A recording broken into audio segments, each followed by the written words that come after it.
Hey, I'm Tosin Abasi. Welcome to guitarmessenger.com.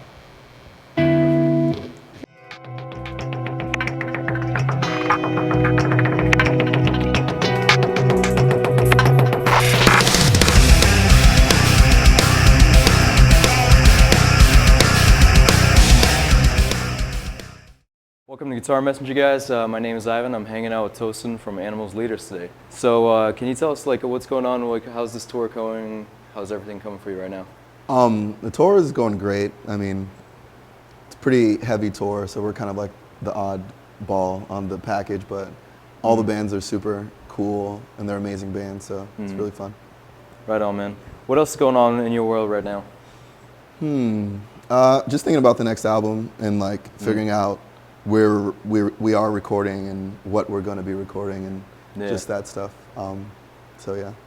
Anything you can share with us yet as for the direction of the album or anything at all? Really? Yeah, we want it to be more organic. So like we're going to do live drum tracking. And, oh, nice. Yeah, just stuff like that where it's a bit less of the programmed drum sort of approach to things, yeah. It's more of a band this time around because you filled in members after the first album came out, right?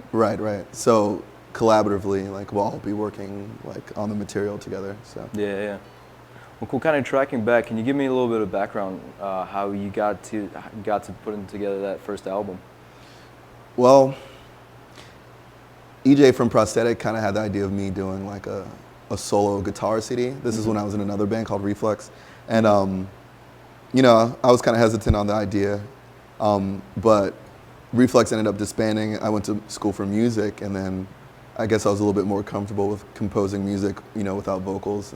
And I had some ideas that, you know, I had picked up in school that I wanted to, I don't know, I guess, you know, get out onto like a body of work. So the only, you know, change I made is that I wanted to be more of a band as opposed to like a guitar CD, even though it's pretty guitar focused.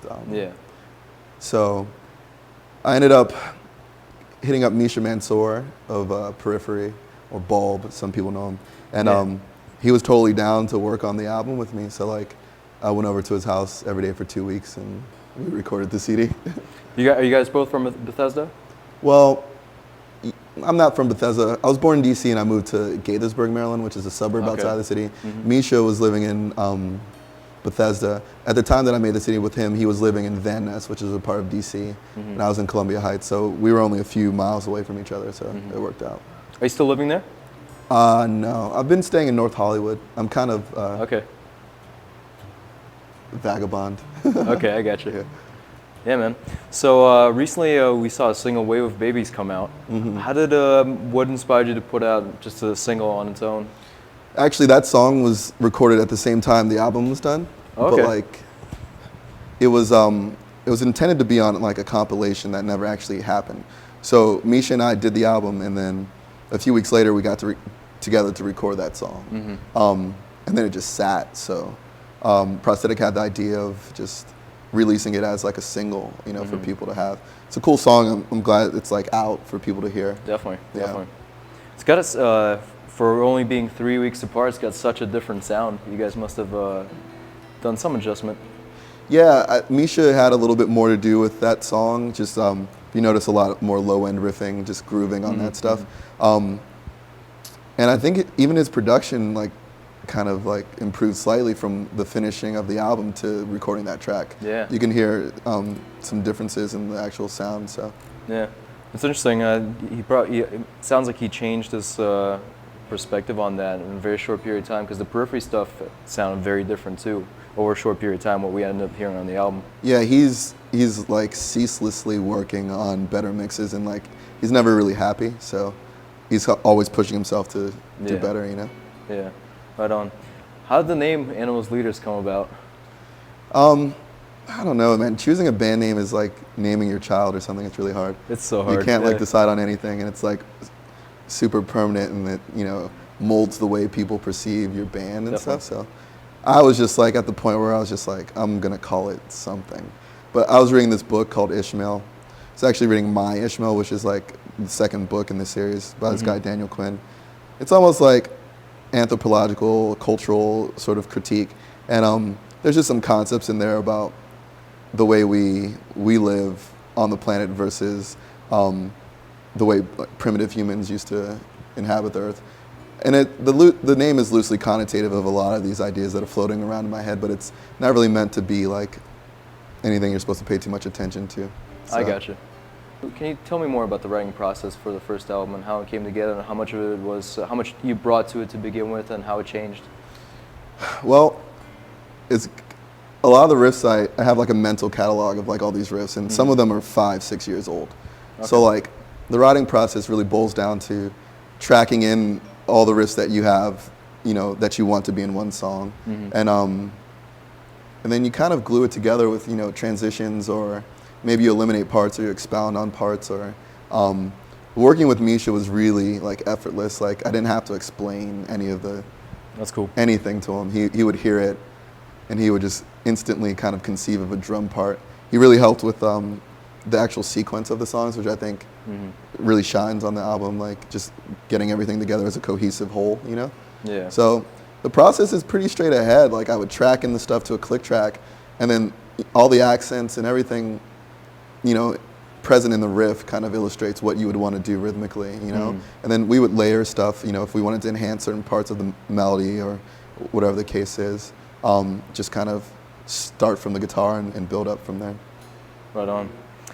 I'm really interested, you have such a unique blend of different styles and influences in your sound. I want to kind of track back to the beginning as to what originally inspired you to pick up the guitar, what you were listening to then, and then how different influences kind of began to seep into your style and to where you are now. Right. Well, the first music I ever bought was like, I think I bought Green Day Dookie or something. Okay. On cassette tape. So like, I got a guitar and I just wanted to play alternative rock. Like Nirvana was it was like a big favorite of mine. Yeah. I was just playing power chords in every way possible, you know? Yeah. And then, I don't know, I think I heard like some Hendrix and stuff, and I was like, blues was pretty graspable, you know? It's a pretty intuitive like style of music, pentatonics and whatnot. And then I remember hearing Yngwie Malmsteen and being like unaware that you could even do that like on the guitar, you know? Yeah.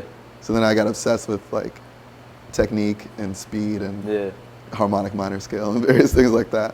And then that just opened the door to like all these other like sort of shred guitarists, Paul Gilbert, Greg Howe, John Petrucci, Frank Mbali. Yeah. So. Sounds like you picked up some REH videos back in the day. REH was my jam, dude. I had like I would consume a video like a month or something, or every few months I'd get a new video. So that's how I learned to play, pretty much. So did you take any lessons while you were growing up, or? No, it's completely self-taught. So. I gotcha. Yeah. Did you have a set practice routine that you worked on for a while, or was it more you were just doing bits and pieces here and there and just playing a lot? I mean, each one of those videos has like a wealth of information, like usually stylistically relevant to the player that you're watching. So whatever video I was watching, I would like focus on the exercises in there. It's all like metronomal based, like alternate picking stuff. The Gambale stuff was more like economy picking and sweeping and stuff like that. But I would just be working on whatever video I was watching, you know? Yeah. So writing riffs. What about today? These days, do you have a set practice regimen or anything that you do? I have a few exercises that I'm using just to kind of break out of certain, like, just like certain barriers I have with like, so I'm listening to more like bebop and stuff, and I haven't done a lot of like improvisational playing, you know, swing, using passing tones and chromatics and stuff. So it's a certain feel that I feel like I need to like develop a little bit further. So that's where I'm focusing right now, just like maybe turning on a click and perceiving the downbeat as an upbeat in like a sort of a swing, and just improvising, you know what I mean? Yeah. Who's some of the people you're listening to right now? Listening to Adam Rogers a lot, and Jimmy Herring is like a super cool player. As far as guitarists are concerned, I like Kurt Rosenwinkel a lot too. Just their approach to harmony is really stimulating, and I want to just kind of develop that vibe in my playing a little bit more. Jimmy Herring's lines and his approach to improvisation is really Oh yeah, really awesome too. he's got such a great way of incorporating those outside sounds into his And then lines. when he's in his vibrato or his bends are enough to just Oh, make yeah. you be like, Yeah. Jesus. So anyway, I'm like that's kind of where I'm at right now. Yeah, I think it's really important for a lot of guitar players to see those roots, with the vibrato and the blues-based playing to incorporate. Because a lot of times in metal, a lot of people tend to bypass that. Yeah, because they're focused on what comes after that, Exactly. But it's a kind of a foundational approach to guitar playing that you can skip over pretty easily. So Yeah. yeah. Kind of setting the music thing aside for a second. What are you into? What kind of stuff do you like to do outside of music? Which I'm sure takes up so much of your time. I read pretty avidly, and I don't know. I'm kind of into food. I like eating good food, primarily raw if I can help it. Okay. But it doesn't always happen. I like fashion too. I like just. I really like design that can kind of inspire you. So Yeah. so that's pretty cool. That's cool. Do you see yourself doing any design? It's not fashion, but like doing any design work for Animals Leaders? I wish I had a handle on Photoshop and various other graphic applications, because I guess I have an idea of what the aesthetic would be. Right now I just kind of try to find people who are already good at that and I get you. Yeah. understand what I'm trying to do. Yeah. So I don't know if I do see myself, but there's always time to learn, Yeah. When you write, do you take down your ideas somehow? Do you record on your own? Do you demo things out by yourself, or are you not into that really? I've started I have a laptop rig that I just record Okay. with. My production isn't good enough. I don't really. So when I record, the riffs kind of pale in comparison. The outcome isn't as strong as I would like it. If I worked with someone else who's better at production, it's Yeah. I get a better result. So sometimes I'm hesitant to, but yeah, I demo stuff pretty randomly. I just track stuff in, Yeah, yeah. Let's talk some gear, man. So Okay. you're an avid supporter of the Axe FX. How'd you get in touch with Fractal and ended up trying it out? And Well, Misha brought it up to me just because he's all over the gear stuff, Yeah. And I was like, all right, if you think it's cool, I'm pretty sure I can trust your opinion, Yeah. But then I played his, and I was like, it's amazingly lifelike. It is. Listening to a recorded tone is one thing, but playing an amp has a very specific response, specifically tube amps, So the Axe FX does the most accurate job of feeling like a real amp that I've ever encountered. The harmonic content, everything about it, Yeah. it feels right. So I had this extravagant rig, and I was just like, man, this isn't really practical.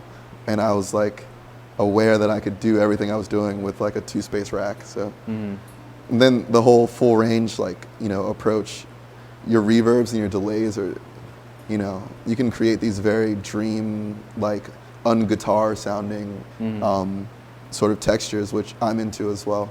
Yeah. So and then beyond that, running direct gives you a pretty present, cutting sort of presence in the mix. It's pretty dramatically different than miking up an amp. So all these Right. factors kind of start to add up, and I was just took the plunge, Yeah. Can you describe a little bit, talk a little about, for example, let's take your clean tone. What all goes into your clean tone? Because there's so many, it feels like you got some reverbs going on, some delays. Can you talk a little about that? Yeah, I mean, it's pretty straight ahead. I like pretty bright, clean tone, chimey, So I'll run something like a Vox AC30 simulation, or maybe one of the Fender Black Faces or something. Just a very standard or classic sort of approach to clean guitar. Right on. What about your distortion sounds? Distortion sounds, I'm into blending tones. So for my clean, I blend Okay. 2 amps, and then for the distortion, I blend 2 as well. Been using there's a diesel VH4 setting, or maybe it's the Herbert in there. Very mid-rangey, but still has that modern sort of rapid bass response, tight, focused, low end. And I'll blend that with a more sort of organic amp. There's a fractal model in there called Crunch or something like that. And it's almost like a tube amp, like a tube preamp, like a really driven sort of like. So I'll just like crank the mids on that and just kind of create a balance between the two. Yeah. And it sounds pretty good. When you do a lot of your tapping stuff, is there anything that you change about your tone to help bring out the notes more? Yeah, I mean, mids and presence can help because then you can actually hear the attack a little bit more, like presence versus treble, you know? And then compression is your friend for sure, just so you can get an even, you know, output of all the notes you're tapping. Yeah. And then it's cool to tap with like semi-distorted tones, you know? Just get a little bit of that drive, but nothing too saturated, you know? Right. Are you, when you play live, is that your entire rig or do you have anything else? The Axe Effects is, I mean, I have a boomerang, which is like a phrase sampler. Okay. But honestly, like, the Axe Effects has a built-in phrase sampler. I use the boomerang just because its buttons are very quick. It has these like really fast, as opposed to the normal like stomp buttons or whatever. Right. And so I've just been using it for a long time, and it's almost like an instrument to me. So I'm familiar with it. I've been doing things where I use the internal phrase sampler in the Axe Effects and the boomerang to do, you know, multiple lines of loops and stuff like that. Oh, that's cool. Yeah. Yeah, you guys are only a trio when you perform live. So I'm sure you're triggering a lot of other things, or are you playing to a click? It's we play to a backing track. It doesn't have any guitar tracks on it. It's just bass, synths, and like electronic drums. And then Javier, he plays all the rhythm parts, and I'll phrase sample myself and kind of loop that stuff, and then maybe play rhythm with him or continue on a lead line. Like, there's a lot of layers on the album, so I kind of have to do a bit of looping. Yeah. Right on. And you're not using any actual cabinets when you perform live. You go straight to the PA. Right. I've been running a Mackie HD 1521 monitor. It's like a two-way speaker system, just for my own like reference on stage. Yeah. But honestly, like most of these venues have like side fills, and like if you put yourself heavy in the monitor mix, like you're there. You know, it feels like you have an amp. Yeah. Animals Leaders is really a different band amongst a tour like this one, like Summer Slaughter, like you mentioned before. How have you guys been received, and what's some of the feedback that you get from that audience? We've been received really well. I think the contrast is working for us. Yeah. Just because if you're a death metal fan and you randomly hear us on Summer Slaughter, I'm pretty sure it's like a surprise, you know? Yeah. I don't know. I think there's a lot of things that we include in our music that don't happen too readily in extreme metal. Just like the use of, you know, extensions in our chords, or just this emphasis on like polyrhythms, you know, based on like a quarter note, like moderate tempo, sort of like. So stylistically, we're just not death metal, you know. So it's like people are like kind of blindsided, but then it's pretty melodic, and texturally there's some interesting things going on, and I think people are digging it. It's definitely been like pretty positive responses. Yeah, I want to touch a little bit on the business side of things, you know. And so this first album came out on Prosthetic Records, and you were approached by Prosthetic Records before about doing a solo album. So that's kind of how that came together. What are your thoughts in general about releasing music down the road with the changes that are at hand? Yeah, I mean, the music industry is seriously like in flux. Like, there's a bit of like hysteria, I think, because the old ways of monetizing music are kind of vanishing. Information is free.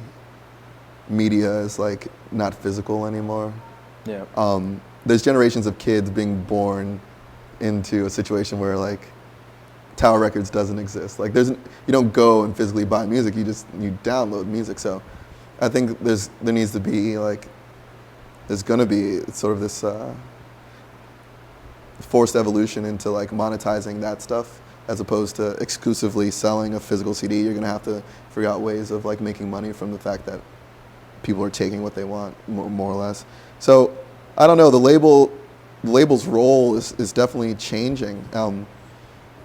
I don't really like to think about that part of it. if I could exist in a vacuum, like that'd be nice, and just make Yeah. music and have people hear it. But that's unrealistic. So I think any musician who's like on the cusp of releasing music, like, and analyzing the conventional ways of doing it, and then looking at this new animal that is the internet, there's definitely like, it's like a new frontier. I think a lot of electronic musicians are just giving away full-on LPs and stuff. Yeah. So it's very weird, like, and I think we kind of have to embrace that whole sort of like. So maybe it's not finding ways to monetize of the present model, but finding different sources of monetizing, and just accepting that people are going to be able to take this in your music as they are. Right. Maybe that's the approach. Maybe not. It is, and like analyzing like what is more beneficial, like, because I know word of mouth and the fact that our CD pretty much leaked a year before Prosthetic released really? it, yeah, was like kind of to our benefit. It doesn't benefit the label if their primary source of revenue is selling a CD, but Right. as far as the band getting bigger, it's like this weird sort of like, this weird groundwork that you can do without any money changing hands. People are hearing your music, you're getting bigger, which down the road does reflect into money, Yeah. people at your shows, stuff like that, so. Well, one of the ways that labels are trying to compensate for lost record sales is 360 deals. Mhm. Is that something do you have a similar arrangement with Prosthetic, or are you guys handling your own merch and so forth? I mean, our contract with Prosthetic definitely represents like the traditional business model. 360 deals are definitely a response that labels are taking, which I haven't been part of that situation. I don't know if it's a positive or negative thing, but I guess it makes sense. They're Yeah. forced to essentially tax you in other Yeah, ways, yeah. So. Well, right on. Can you think of any other possible ways that you could monetize your music? It's kind of an open, broad question. Right. It's a hard one, but have you been thinking of anything in that line? Yeah, and I think it's like definitely the arena for like a business or like a marketing specialist as opposed to like someone like me. But I think maybe this would have to be like paralleled by like technology kind of following suit. But if the quality of your product was a reason for people to buy it, like maybe the sample rate's a lot higher, or the amount of content you get is, you couldn't really download it as easily, So this idea that like everyone's listening to these MP3s on like a player, and it's just like Yeah. the quality is like really truncated, Yeah. So I guess that could be a reason to actually pay for something versus stealing it. Like you get a much better product. I don't know. There are various ways. I think it's just at the point where music is essentially free. Yep. It's kind of weird.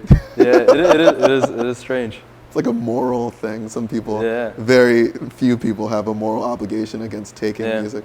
Well, you know? I see a lot of the, not that, we've been around for that long, but I see a lot of younger kids who don't have the physical attachment of holding a CD, of having it. Like for me, it's still, I like having the actual product, looking at the artwork and everything, but for someone who hasn't even experienced that at any point, Right. there's no attachment. So Totally. yeah. So how do you ingrain that? They don't even have that Exactly. experience. Like Yeah. so. Yeah. I guess time will tell. Yeah, it's interesting. I want to see how it pans out. Definitely. Where do you see yourself in maybe 5 to 10 years in the band as well? What are some of your goals and aspirations for that time period? I'm trying to do some epic like Pink Floyd status. Like if you come to a show, I want it to be like a big, like a sensory experience. Yeah. So you want to get the visual aspect of it down too. Yeah, because by not having a vocalist and the scope of the music is pretty adventurous. So like we're not really like too concerned with having you look at the three of us on stage. You know what I mean? Like we'd like it for the experience to be as a bit more inclusive of other senses, like some visual stuff like that. It's just so like if you come to see us play, you walk away feeling like you were on a different planet, Definitely. for a moment. Yeah. Well, that's really cool. Do you ever anticipate yourself doing any work with a singer? Yeah.